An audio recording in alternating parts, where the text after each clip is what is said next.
Wow, this one's really steep. Here we go.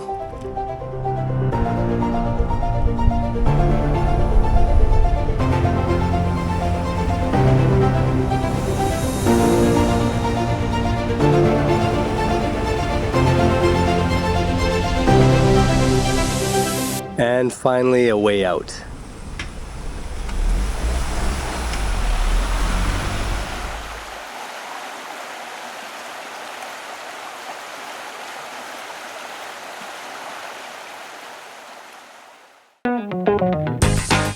Welcome to Track Us Down. If you're just finding us, I'm Monique. And I'm Doug. Our channel is all about retiring early, moving abroad, and living a better second half of life. After over 25 years of working hard and raising our family, we retired from our careers, we sold everything, and we began our second half of life. We make our base here on the beautiful island of Madeira, Portugal. We'd really appreciate it if you hit that like button and subscribe to our channel. We're almost at that 10,000 mark and you can make all the difference. Today we're in Old Town Funchal, I guess downtown Funchal, in the municipal garden. It's absolutely beautiful in this garden. It's quiet and it's lush and it's just a great place to have a little chat. And today we wanted to answer some of your most common questions that we received from our driving video a few weeks back. So we're going to answer 4 of those questions, as well as... I'm heading to the hills. My friend Rui grew up on Madeira. He left as a young man to make his fortune in England.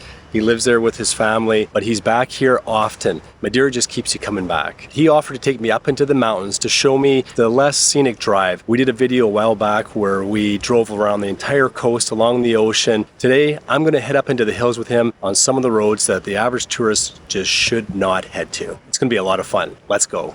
Before Doug heads off to the hills to do some driving with a friend, we're going to answer your 4 most asked questions. The first one is about obtaining a Portuguese driver's license. So we had a super great experience getting our driver's license. It's actually quite simple.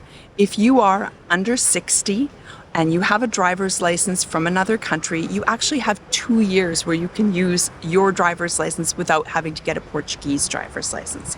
If you're over 60, that time period is shorter. I think it's about 6 months. So after 2 years, or if you're over 60, you do need to change in your driver's license for a Portuguese driver's license. You simply go down to the driving bureau. You tell them this is what you want to do. You hand over your Canadian, American, or UK driver's license, or so many others. There is a list of countries that this is applicable to. I think most of our viewers do come from these countries. So you hand over your driver's license. You also have to show up with some kind of proof that you are in good standing in your country. So for us, that meant getting a driver's abstract before we left and taking it to our consulate to have it stamped as authentic. When we presented that, they took it no problem. It was super, super easy. So you do need proof of that. You need a valid driver's license. And then you also need a medical certificate. So you do have to go for a quick little physical. It's really nothing at all. It's walking in a straight line, taking your blood pressure, asking you a few questions about your sight and that kind of thing.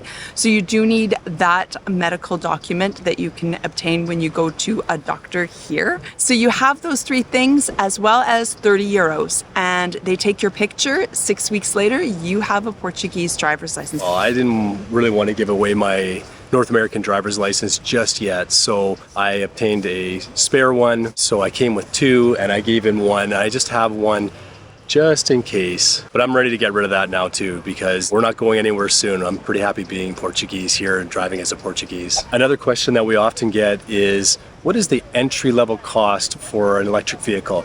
A few videos ago, we talked about electric vehicles and how they are perfect for this island, and it's something that we're really hoping to get in the future, maybe within the next couple of years. A lot of our friends already have them and are getting them, so we do see more and more, and we do get the opportunity to drive them once in a while. I think we should go drive one. What do you think? Right now? Yeah, we talk a lot about it. Let's go. We are car sitting, are we not? We are. Let's go.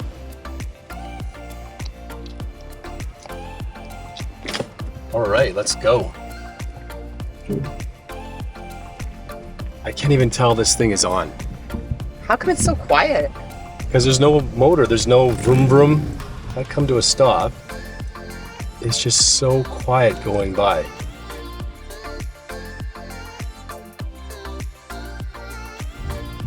This is what I'm talking about. As we're going downhill, it's charging on its own. Full charge. It says we have about 66 kilometers left, so let's go charge this baby. Let's go.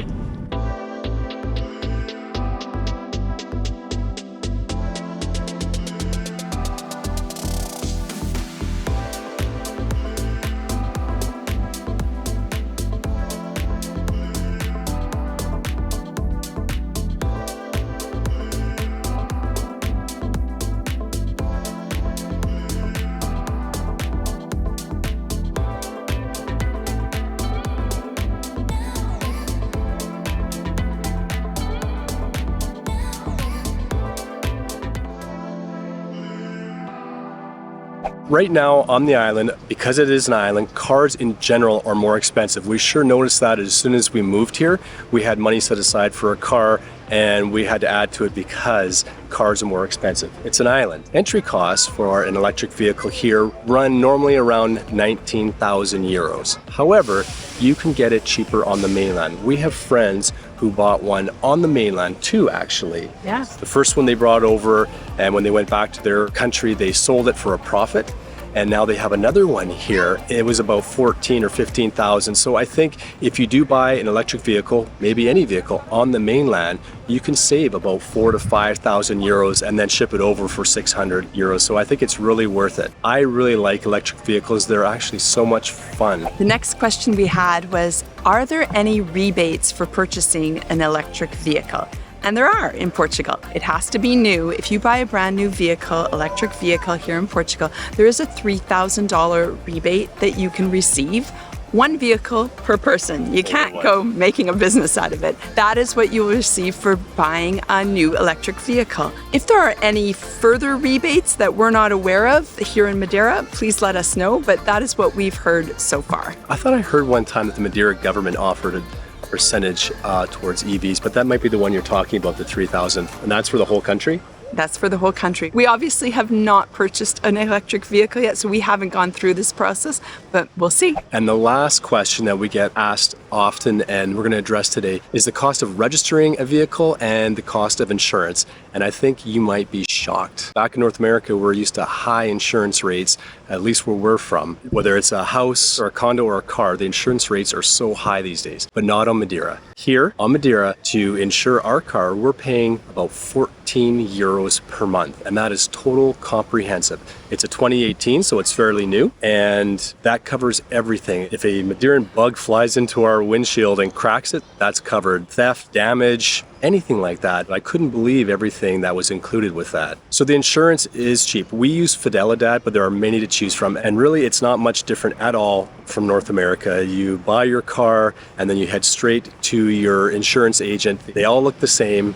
You walk in and they go through the details of the car and you get a certificate afterwards. As far as registering your car, when you buy a car, used or new, the agent selling it to you faxes a copy of your driver's license and the ownership document to the authority that deals with that. You don't really have to do anything. So each year to register our car, it's 145 euros. All right, so those are the four most asked questions and our answers.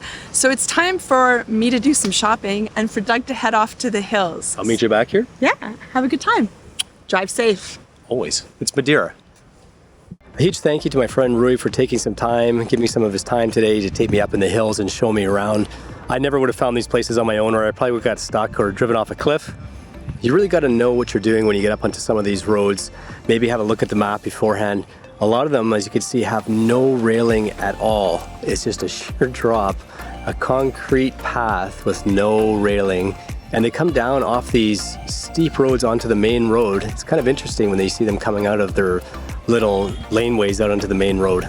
Some of these roads we're driving on are so steep, you know, and the camera just doesn't show it the same way as experiencing it yourself. The angle on these is incredible.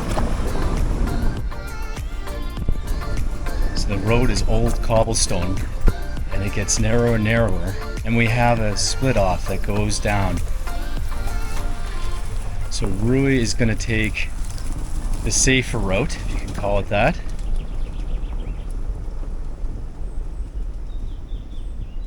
And then we have another road that goes down. My dad used to tell me that 4x4s used to use this road here. Wow. They have these little cobblestones that they make these roads out of, and they're not completely flush, and they can be pretty sharp or missing. And with the low profile tires of the Mini, there's just no way I wanted to do this road or these kind of roads in the Mini. This is a rental car that really has, the tires are a bit more robust, but even with this, there's a risk of bottoming out a bit.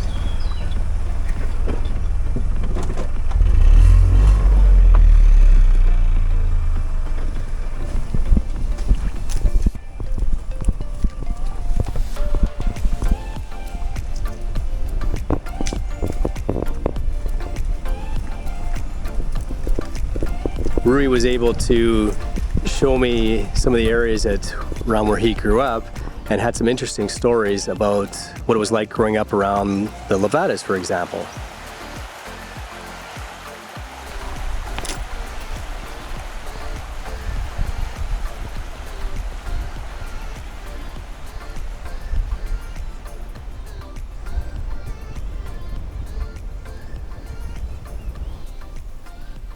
It brings me really good memories when me and my dad, I don't know if people are allowed now and pick up one of these logs, but back in the day we were allowed to come here and pick them up, cut, let's say, in 1 meter long piece, drop it here and just follow along. So instead of you carrying the log on your back, you just drop it here on the levada and you walk along, and the levada just takes the log with you. Hi there. Hello, cows. When you get a chance to get up into these hills and go for a walk around, you never know what you might come across. While we're exploring out here on these steep roads, there are also steep climbs. Well, did you find a cow? Never mind a car, this is too steep for a human.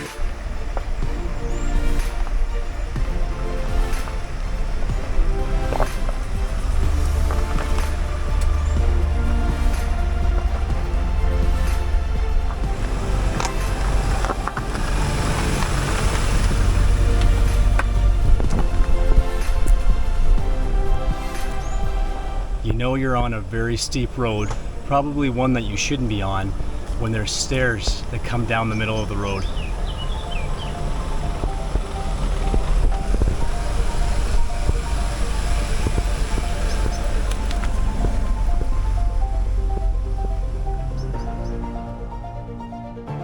This would be a mountain residential area. These roads all lead to houses and driveways. And even though it looks like maybe a cobblestone sidewalk to many of us, this is a two-way street.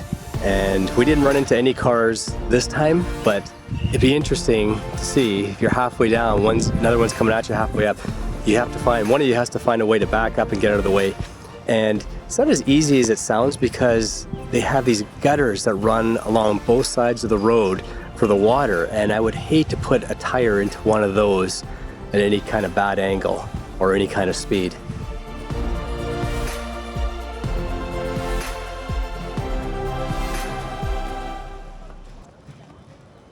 I'm back. Oh. That was pretty exciting. We hit some steep roads. You definitely would be better off with a 4x4 or something with more robust tires. The low profile tires on the Mini just would not cut it. Thank you so much for joining us today. We hope that some of the information we provided was useful to you for your move here to Madeira. And as always, we want to thank you for watching our videos and subscribing to our channel. It means a lot to us, and chatting with you in the comment section is a lot of fun. So take care, and as always, check back in and Track us down.